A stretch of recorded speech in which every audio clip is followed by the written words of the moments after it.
Jacques Vesery.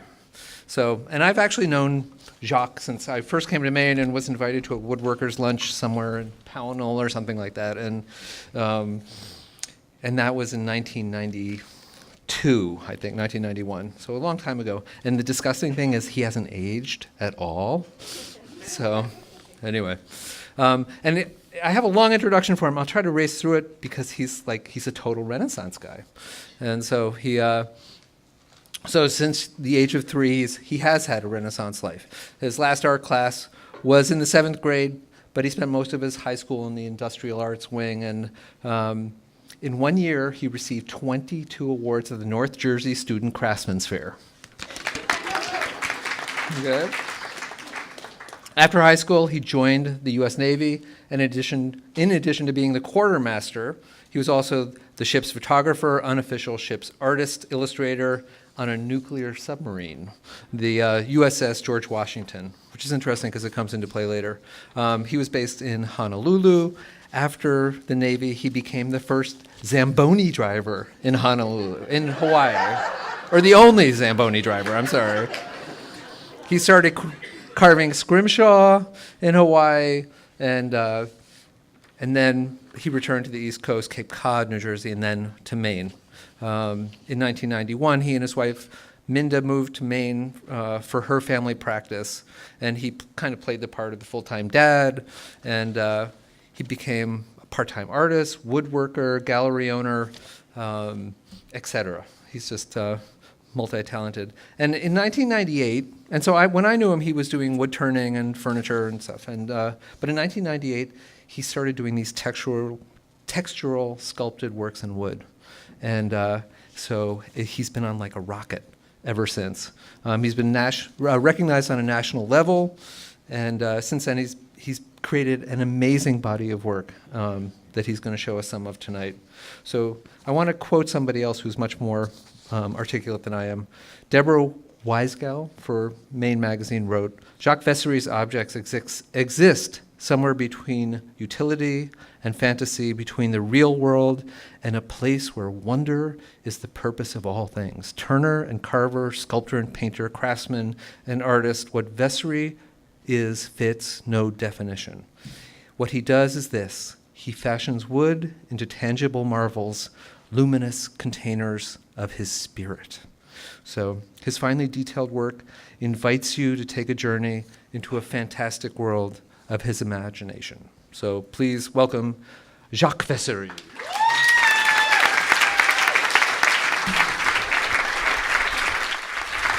Well, enough about me. Let's talk about Doug. Before I hit the bell, I just have to tell you that I'm a little distraught. I found out recently that the planet has shifted, our zodiacs have changed. I am no longer an Aquarius. So if you'll all lean to the left, I'll feel a little better.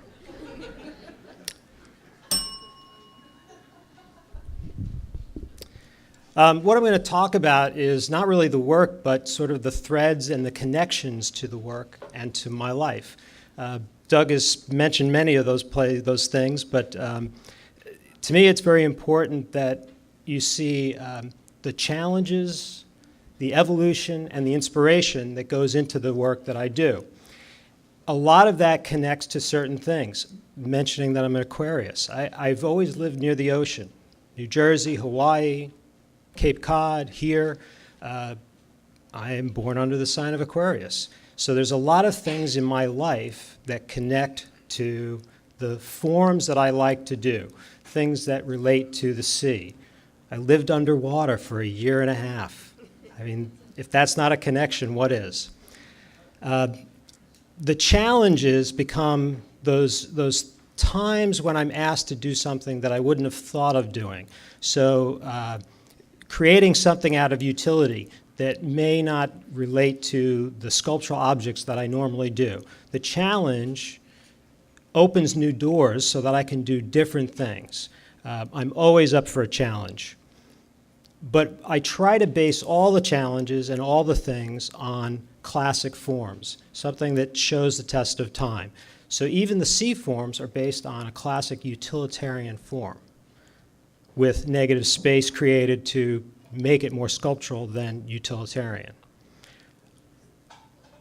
Of course, there's also inspiration. Inspiration comes from where we live. And I have a lot of inspiration from Maine. I don't think I could do the pieces I do if I lived in New Jersey. It would be a different aspect of the way I look at things. I also like to convey a message in the work that has some humor, and a lot of times. Stuff like this relates to my life. I drank a lot of coffee in the Navy, was underwater, so these things all connect. Some of the challenges come from a theme of an exhibit, asked to take an object and create something else out of it. And this is one of those examples, taking an unfinished form from a Japanese artist and creating something else out of that. Also the challenge of working on shapes or objects that I would not normally choose in my own work. I'd never thought about working on a sphere.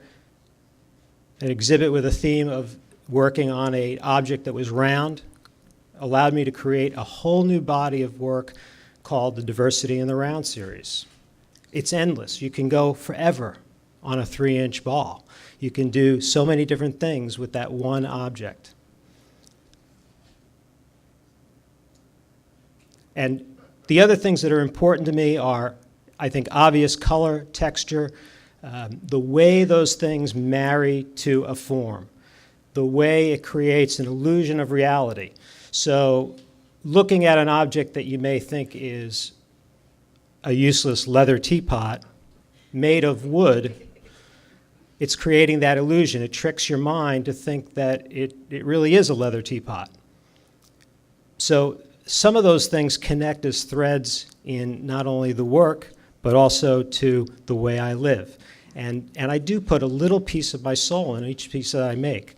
There's always some kind of connection. Whether it be where I live now or where I've traveled, things that I've experienced. When you look at these pieces, you're going to relate to the next slide very much so, because living on the Pemaquid Peninsula, living in Damariscotta, I spent a lot of time down at Pemaquid Point. So if you can't see the relationship of inspiration in this work, there's the place itself. I spend a lot of time playing with the rocks at Pemaquid. And sometimes it inspires actual objects, and sometimes it inspires texture, sometimes it inspires form. There's multiple things that come out of spending time down there.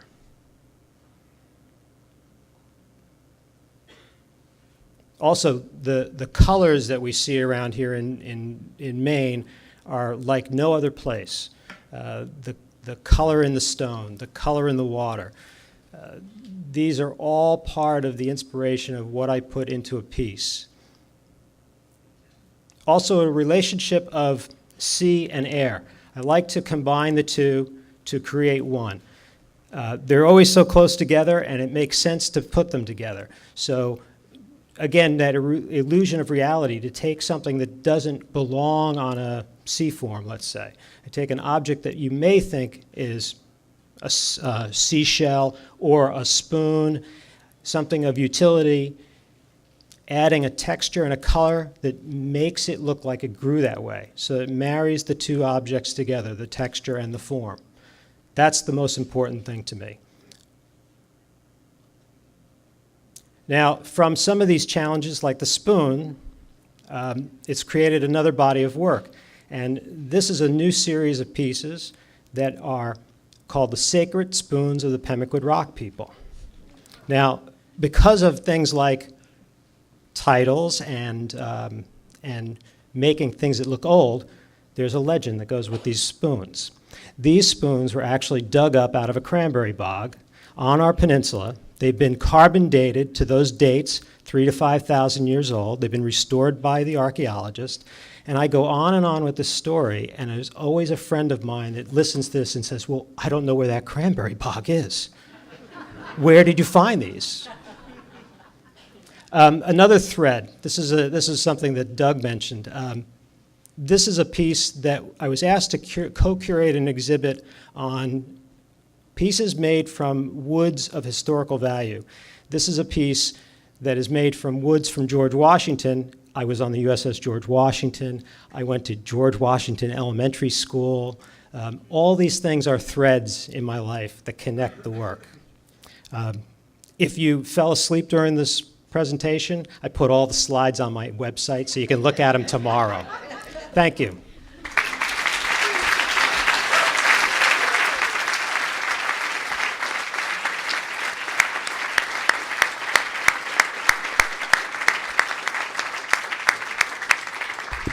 Thanks, Jack.